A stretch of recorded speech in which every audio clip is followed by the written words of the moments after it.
தேர்வுகளை நடத்துவதா ரத்து செய்வதா என்பது குறித்து முதலமைச்சர் மு.க.ஸ்டாலின் இன்று ஆலோசனை நடத்தவுள்ளார். இந்நிலையில் இந்த விவகாரத்தில் அரசுக்கு உள்ள வாய்ப்புகள் என்ன என்பதை செய்தியாளர் ரமேஷிடம் கேட்கலாம். ரமேஷ், இது தொடர்பாக பெற்றோர்களிடமும் கருத்து கேட்புகள் நடைபெற்று வருகின்றன.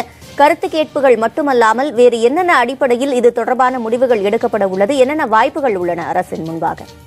அரசின் முன்பாக என்னெல்லாம் நினைக்கிறாங்கன்னு பாத்தீங்கன்னா, பெரும்பாலான பெற்றோர்கள், ஆசிரியர்கள், மாணவர்கள் அனைவருமே ஒரு 70% பாத்தீங்கன்னா சொன்னால் தேர்வை நடத்த வேண்டும் என்று சொல்கிறார்கள். ஏனென்றால் இந்த மதிப்பெண் அடிப்படையான ஒரு வருஷம் அவங்க படிச்சுட்டாங்க, வீட்டிலேயே இருந்து அவங்க எக்ஸாம் மட்டும் தான் எழுத போறாங்க. இது எழுதும் போது அவர்களுக்கு அந்த குறிப்பாக அடுத்து மாணவர் சேர்க்கை பொறியியலாக இருந்தாலும் சரி, மருத்துவம் சார்ந்த படிப்பாக இருந்தாலும் சேருவதற்கு வசதியா இருக்கும்னு நினைக்கிறாங்க.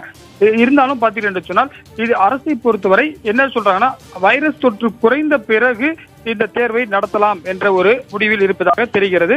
அதுவரை தற்போது அனைத்து மாணவர்களும் தேர்ச்சி அப்படின்ற சொல்லிட்டு அதுக்கப்புறமா மேலும் மாணவர்களுக்கு மதிப்பெண் வேணும் அப்படின்னு நினைக்கிறவங்க எக்ஸாம் எழுதிக்கலாம் அப்படின்றதையும் குறிப்பாக இந்த மாதம் முழுவதுமே எக்ஸாம் நடத்த முடியாது. எனவே ஜூலை 15க்கு பிறகு எக்ஸாம் நடத்திக்கலாம் அப்படின்ற ஒரு ஆலோசனையில இருக்க போறாங்க. அது ஒரு வாய்ப்பு. மற்றொரு வாய்ப்பு பாத்தீங்கன்னா மையம், அதாவது இப்ப பிரச்சனை என்னன்னு பாத்தீங்கன்னா, மாணவர்களை அதிக மாணவர்கள் ஒரே இடத்துல சேர விடாம பண்ணணும்னா, ஒரு மாணவர் எந்த பக்கத்தில் இருக்காரோ அதுக்கு அருகில் இருக்கக்கூடிய ஒரு தொடக்க பள்ளியா இருந்தாலும் சரி, ஒரு நடுநிலை பள்ளியா இருந்தாலும் சரி, உயர்நிலை பள்ளியா இருந்தாலும் சரி, அல்லது பக்கத்துல வேற ஏதாவது காலேஜ் இருந்தாலும் அந்த காலேஜ்லயே ஒரு 100 பேர் இருந்தா கூட அந்த ஒரு சென்டரா போகணும். வழக்கமா ஒரு எக்ஸாம் சென்டர்னா ஒரு 3000 பேர் 2000 பேர் வருவாங்க. இதை தவிர்க்கிறதுக்காக ஒரே இடத்துல 100 பேர் மட்டுமே எக்ஸாம் எழுதுற மாதிரி ஒரு வாய்ப்பு, அந்த வாய்ப்புக்கு அதிகமாக இருக்கின்றது. அது மட்டும் இல்லாமல் பார்த்தீங்கன்னா என்று சொன்னால் இந்த மதிப்பெண் குறிப்பாக இன்னொரு பார்த்தீங்கன்னா தமிழ் ஆங்கிலம் தவிர்த்து, அதாவது மொத்தம் 6 பாடம் இருக்கு. அதுல மொழி பாடங்களாக தமிழ் ஆங்கிலம் இருக்கின்றது.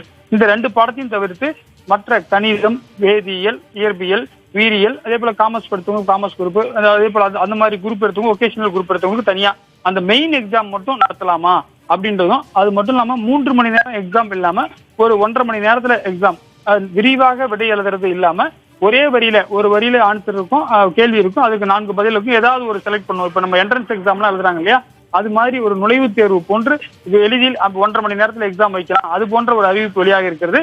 அதற்கான அறிவிப்பு இன்றைக்கு முதலமைச்சர் தலைமைச் செயலகத்தில் ஆலோசனைக்கு பிறகு வெளியிடுகின்றார். விவரங்களை வழங்கியமைக்கு நன்றி ரமேஷ்.